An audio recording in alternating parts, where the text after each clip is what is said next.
Assalamu alaikum wa rahmatullahi wa barakatuh. Video asida ekhoina Ramazan da thengnaganba adugumlaba chingnaba masala kharagi pakhum pizari. Miwi kaya marum amada masigi masala asi thokpa yawi madudi.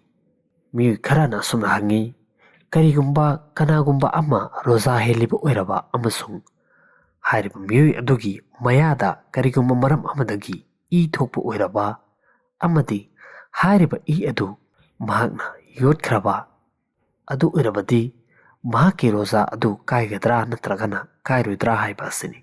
Masigi matangda asumna lai madudi karigumba mahakna thazaba leiraba madudi adu mahaki khaunauda changkhre haiba adu oirabadi mahaki roza adu kairagani. Hairiba roza adugi kona amuga kaza toba asi tangai fade.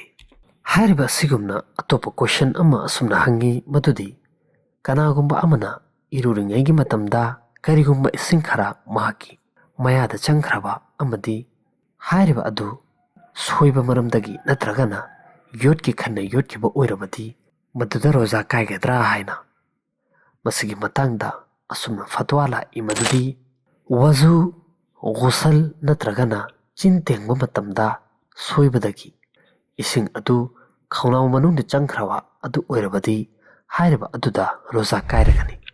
Taubatabu hairiba fibam asida mahaki roza adugi supnagi kaza taubakak lazim oigani kafarati lazim oiti.